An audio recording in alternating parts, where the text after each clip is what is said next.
Hello साथियों, कैसे हैं आप सभी। आई होप कि आप सभी बहुत ही अच्छे होंगे और अच्छे से स्टडी कर रहे होंगे। इस वीडियो में हम लोग बात करने वाले हैं क्लास 10th का जो वीकली टेस्ट होने वाला है कल, यानी कि 7 दिसंबर को। ठीक है, 7 दिसंबर को जो आपका वीकली टेस्ट होने वाला है सामाजिक विज्ञान का। ठीक है, एसएसटी का आपका वीकली टेस्ट होने वाला है। कब? कल। ठीक है, तो इसका हम लोग बहुत ही important question, VVI very very important question जो है आपका देखने वाले हैं। साथ ही आपका फाइनल एग्जाम के लिए भी बहुत इंपॉर्टेंट होगा ये। ठीक है, तो आप लोग शुरू से लेकर अंत तक वीडियो में बने रहेंगे। ठीक है, चलिए और एक एक क्वेश्चन को हम लोग देखते हैं अच्छे तरीके से। देखिए, सबसे पहला क्वेश्चन कहता है कि बाघ परियोजना की शुरुआत किस वर्ष हुई। बाघ परियोजना की शुरुआत जो हुआ था वो आपका कब हुआ था? तो ये आपका हुआ था 1972 को। ठीक है, 1972 को। ऑप्शन ए जो हो जाएगा आपका राइट हो जाएगा। ठीक है, ऑप्शन ए आपका राइट हो जाएगा। चलिए, इसी के साथ हम लोग अगला दूसरा क्वेश्चन देख लेते हैं। दूसरा क्वेश्चन कहता है कि उत्पत्ति के आधार पर, किसके आधार पर? उत्पत्ति के आधार पर कितने संसाधन कितने प्रकार के होते हैं? क्या संसाधन कितने प्रकार के होते हैं? किसके आधार पर? उत्पत्ति के आधार पर। तो उत्पत्ति के आधार पर जो संसाधन होते हैं वो आपका 2 प्रकार के होते हैं। कितने प्रकार के होते हैं?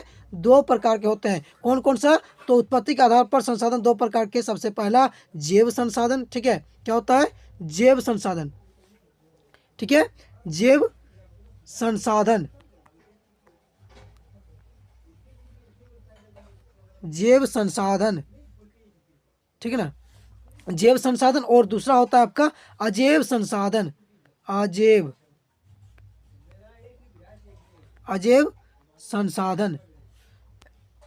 ठीक है, अजैव संसाधन। तो ये 2 प्रकार के जो होते हैं उत्पत्ति के आधार पर आपके संसाधन होते हैं। तो ये दोनों आप लोग याद रखेंगे। यदि आपका एग्जाम में यानी कि टेस्ट में आ गया कि 2 प्रकार के जो उत्पत्ति के आधार पर संसाधन होते हैं वो कौन कौन से होते हैं, तो आप लिख पाएंगे कि जैव संसाधन और अजैव संसाधन 2 प्रकार के उत्पत्ति के आधार पर संसाधन होते हैं। ठीक है, चलिए इसी के साथ हम लोग अगला तीसरा क्वेश्चन देख लेते हैं। अगला तीसरा क्वेश्चन दे रखा है यहाँ पर, कहता है सीमांत गांधी किसे कहा जाता था। सीमांत गांधी जो है ये आपका किसे कहा जाता था? तो ये आपका कहा जाता था अब्दुल गफार खान को। ठीक है, अब्दुल गफार खान को सीमांत गांधी कहा जाता था। ठीक है, इसका जन्म कब हुआ था? अब्दुल गफार खान का जो जन्म हुआ था वो कब हुआ था? तो ये हुआ था आपका 1980 को। कब हुआ था? 1980 को हुआ था, याद रखेंगे। ठीक है, और अब्दुल गफार खान जो है एक मुस्लिम नेता थे। चलिए अगला हम लोग चौथा क्वेश्चन देख लेते हैं। चौथा क्वेश्चन कहता है पंजाब में भूमि निम्नीकरण का निम्नलिखित में से मुख्य कारण क्या थे। ठीक है, क्या है? ठीक है, तो ऑप्शन ए है आपका गहन सिंचाई। ठीक है, ऑप्शन बी है अधिक सिंचाई, ऑप्शन सी है वनोन्मूलन, ऑप्शन डी है पशुचारण। तो यह इसका जो है आपका राइट आंसर हो जाएगा ऑप्शन बी। क्या हो जाएगा? अधिक सिंचाई। अधिक सिंचाई के कारण पंजाब में भूमि निम्नीकरण हुआ है। ठीक है, चलिए अगला हम लोग देख लेते हैं पांचवा क्वेश्चन। पांचवा क्वेश्चन कहता है कि प्रथम पृथ्वी सम्मेलन का आयोजन किस वर्ष किया गया। ठीक है, प्रथम पृथ्वी सम्मेलन जो हुआ था वो किस वर्ष हुआ था? तो 1992 को हुआ था। कब हुआ था? 1992 को। ठीक है, ऑप्शन ए आपका राइट हो जाएगा। ठीक है, पूछा जाएगा कि प्रथम पृथ्वी सम्मेलन का आयोजन कहाँ हुआ था? तो ब्राजील का एक शहर है जिसका नाम है रियो डी जेनरो। ठीक है, रियो डी जेनरो में हुआ था। ठीक है, और 1900 यहाँ पर 92 जो दिया है, इसका यदि फुल डेट पूछा जाए कि ऐसे मंथ दे के, ठीक है, तो आप बोलेंगे कि 14 जून। ठीक है, 14 जून। ठीक है, 14 जून 1992 को। 1992 को। ठीक है, राइटिंग हो सकता है कि खराब होगा लेकिन आप लोग समझ जाएंगे। ठीक है, चलिए 14 जून को जो है 14 जून 1992 को रियो डी जेनरो में, ब्राजील का एक शहर है रियो डी जेनरो, वहाँ पर आपका जो है प्रथम पृथ्वी सम्मेलन हुआ था। ठीक है, चलिए अगला हम लोग छठा क्वेश्चन देख लेते हैं। छठा क्वेश्चन कहता है कि लोकतांत्रिक व्यवस्था में लोगों को कौन सा अधिकार प्राप्त थे। लोकतांत्रिक व्यवस्था में लोगों को कौन सा अधिकार प्राप्त थे? प्राप्त है। ठीक है, सॉरी, प्राप्त है।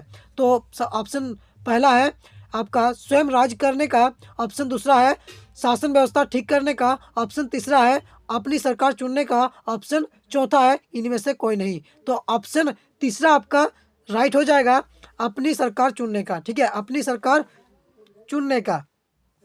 ठीक है, चलिए अगला हम लोग 7वां नंबर का क्वेश्चन देख लेते हैं। 7वां नंबर का क्वेश्चन कहता है किस प्रकार की सरकार सबसे बेहतर मानी जाती है।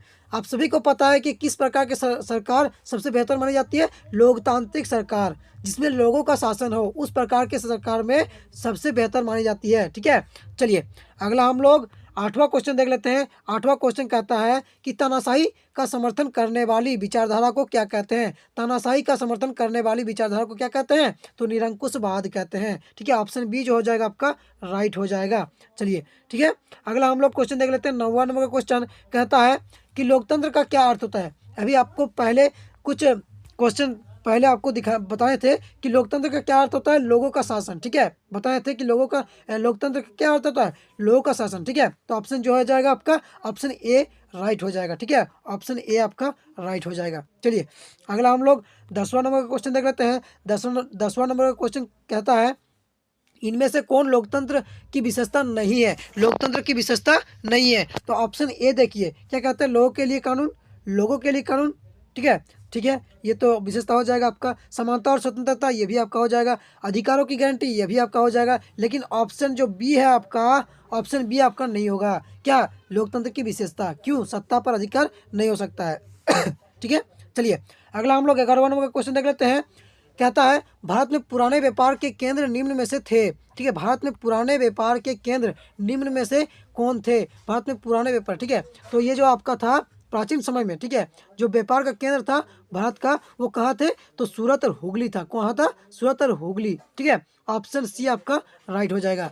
चलिए अगला हम लोग 12वां नंबर का क्वेश्चन देख लेते हैं। 12वां नंबर का क्वेश्चन कहता है भारत में पहली कपास मिल कहाँ स्थापित की गई। तो भारत में पहली कपास मिल जो है ये आपका कोलकाता में स्थापित किया गया। पूछा जाएगा कि कब किया गया, तो 1818 को किया गया था। कब किया गया था, 1818 को आपका भारत में पहली कपास मिल स्थापित किया गया था कोलकाता में। ठीक है, चलिए अगला हम लोग 13 नंबर का क्वेश्चन देख लेते हैं। कहता है निम्न लिखित में से क्या गुमस्ता का कार्य था। गुमस्ता का क्या क्या कार्य थे। ठीक है, तो पहला ऑप्शन आपका दे रखा है बुनकरों का परीक्षण करना। ठीक है, आपूर्ति लेना, कपड़े की गुणवत्ता की जांच करना, उपयुक्त सभी। तो इसका जो राइट आंसर हो जाएगा उपयुक्त सभी। ठीक है, तो गुमस्ता का कार्य क्या क्या था, बुनकरों का परीक्षण करना, आपूर्ति लेना, कपड़ों की गुणवत्ता की जांच करना।